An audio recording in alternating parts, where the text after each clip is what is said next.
Well, now Hey, you know what's something you can do while doing the app? you can watch Buzzr. You can watch Buzzr. Yep. So Buzzr just unleashed what they're doing for Valentine's Day. It's love at first sight. It's what they're calling this special marathon of programming. So is it like pilots then? Like the first episodes of? No, this is interesting stuff. There's going to be some episodes of Sail the Century's True Romance specials. Weird. They were not good. They aired 8 of these on... Remember when GSN got the rights to Sail the Century and they started in the middle of True Romance Week? Oh, no. Yep, we're going to see those, which tells me that what they have, the new episodes that are going to be airing via Sail the Century, we're going to get everything from, which was September around Labor Day 88 to this brings it to like December 88.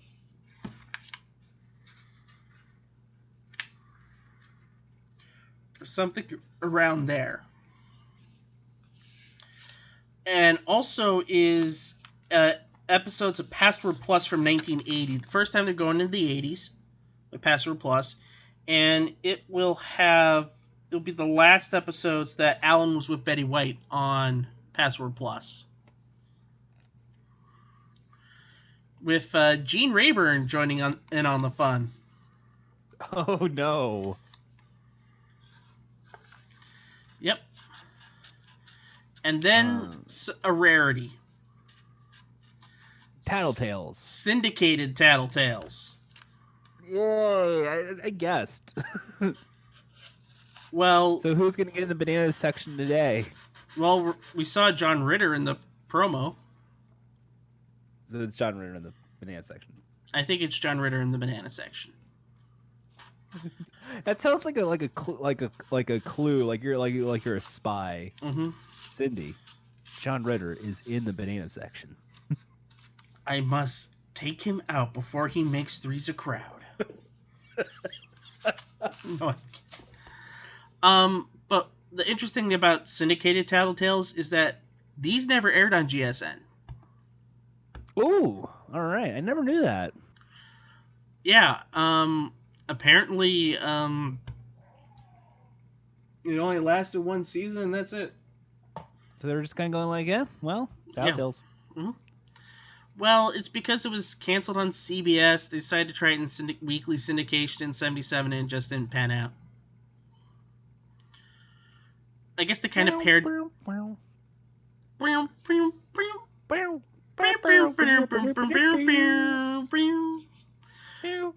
then you get Bert Convy in a tuxedo. Like they wanted to be primetime, so everybody's kind of like wearing tuxedos.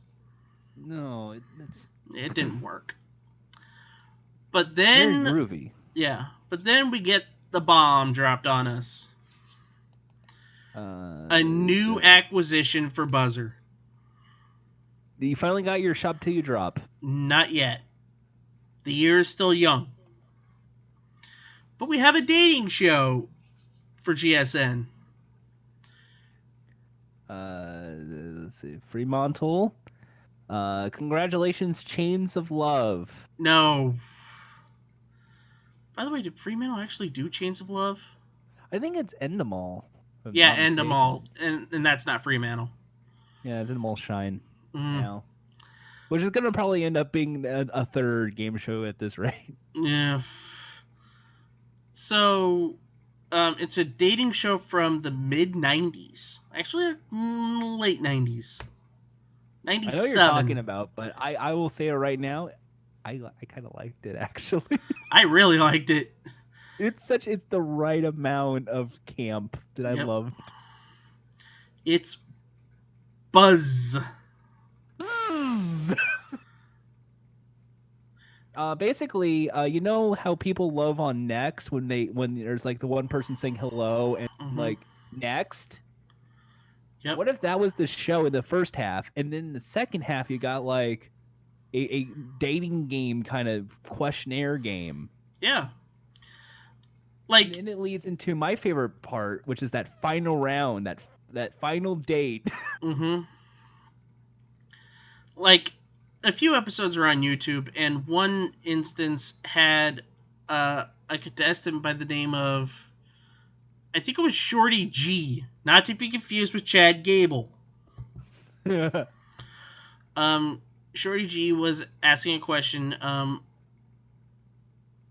Would you rather have me work, or would you rather have me be in the home? Ooh. And the guy said, I would rather here being at home, folding the laundry, taking care of the kids. Nonchalantly picks up the buzzer and goes, Brrr! I love it. Also, Annie Wood, by the way, who was the host of this, had this like very Cyndi Lauper, like I'm going to be trash talking, almost Jenny McCarthy style, the entirety of the show. Yeah, but that's kind of her style. She did that before she got the gig on Buzz and after she got the gig on Buzz. And nowadays, she's in the Tekken games. Who is she in Tekken? Julia Cheng. Wow. So, hey, gamers out there. Mm. There's always a connection game shows. I keep telling people this. It's a weird simulation we live in. And here's the bonus. Buzz is on the GSN schedule as of February 15th. So right after Valentine's Day, you can binge some Buzz.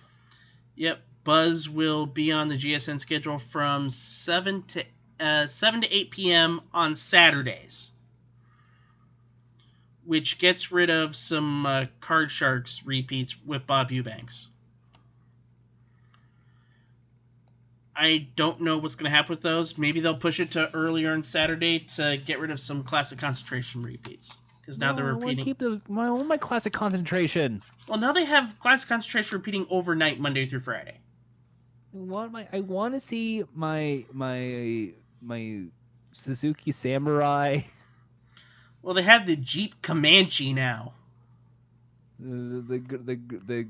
I want Alex Trebek wearing more weird outfits. We're getting there. We're getting to the sweaters. I want sweater Trebek. We're almost there. Fun Trebek. This is not Jeopardy Trebek. I want that Trebek. We're almost there. We're in May now. May 88. Soon we're going to get sweater Trebek. I want sweater Trebek now. I'm impatient. Hold your horses. I want the green take card. We have the green take card. And the red take card? Yeah, we have those now. Okay, so now we're now in the counter activity version. Yeah. Because we're in the middle of 88 now. We're in the 2-strike format, V1. Soon we'll get to the best of 3 format, which was probably the best format they had. Everyone gets to play. Yep. But back to this. I like the idea of this marathon. I really do. I like these special marathons that they do. Veterans Day, Betty White Christmas, Love at First Sight, which I think will be a good one. Like, if they do this next year, they need to give us studs. For Valentine's Day? Yeah. I'm sure they'll get to it. I mean, if they're not going to do Valentine's Day with studs, they might want to go into something that's like they'll probably be more of like a more machismo kind of day. Father's Day? Like Father's Day, I was gonna say like Labor Day. Something like you want to have something that feels like, hey, this is a great time to put in studs. But then again, like, don't they have Liars Club too? Now I think. No, that's Ralph Andrews. All right. It's Ralph Andrews. It's tough because I have to get like I need to have that chart out. I need to have like a chart of who owns what. Okay, it's something I'm kind of working on. I know Dave Livingston did it. It just needs to be updated now because of what Fremantle acquired. But just a quick notification. Ralph Edwards, Stu Billett own Crosswits. They own Buzz. They own a few other shows.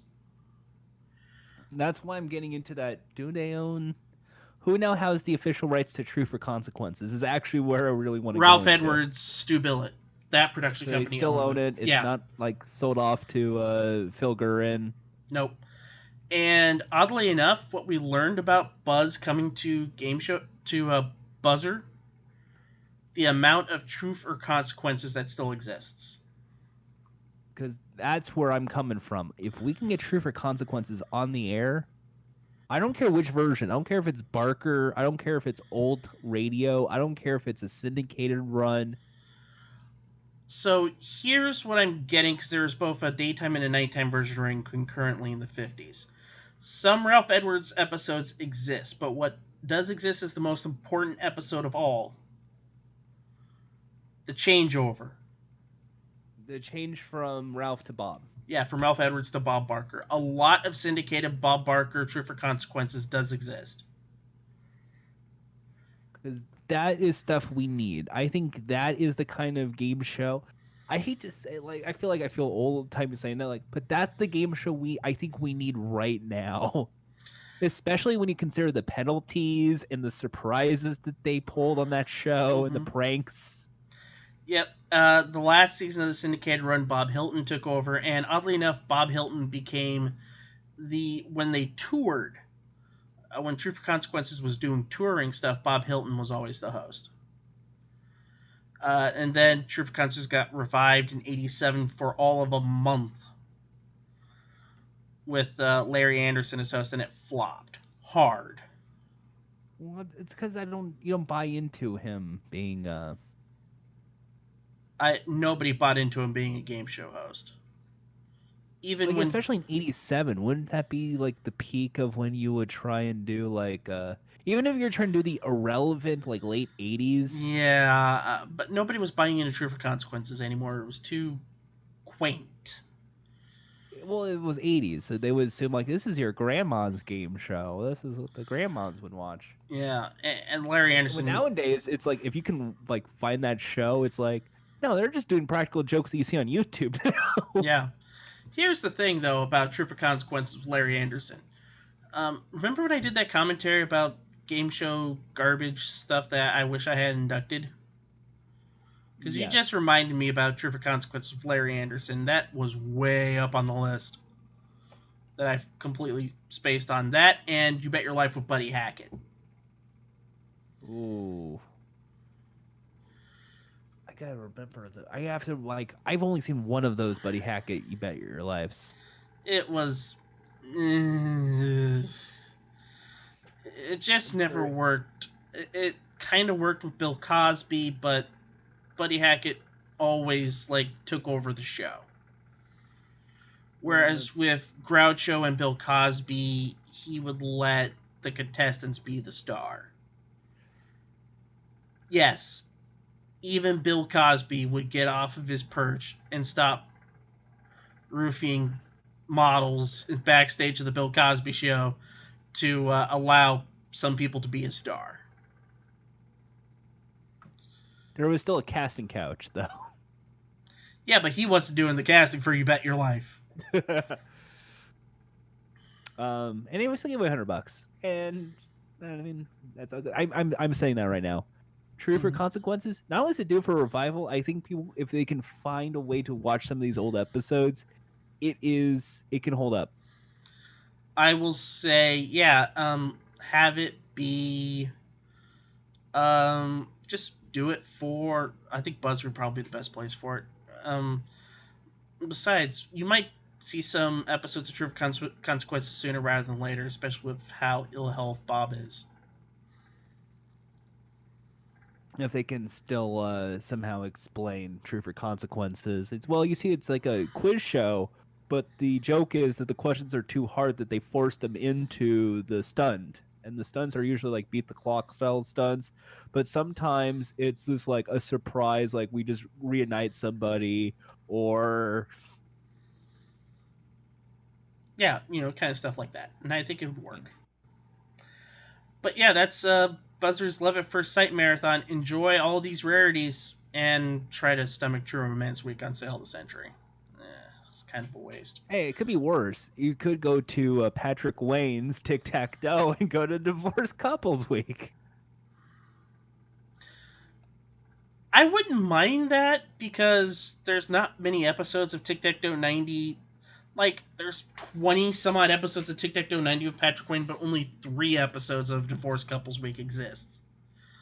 Or so you want to see? I think you just simply want to see the entirety of the week. 6 episodes in a week.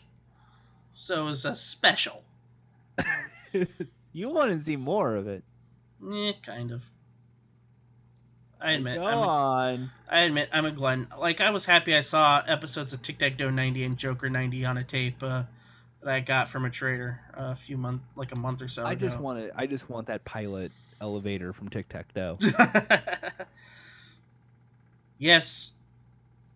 Tic-Tac-Toe 90 and Joker 90 pilots need to be put on YouTube. Do it, Wink. Go on, John Ritchie. I know you have them. Yep.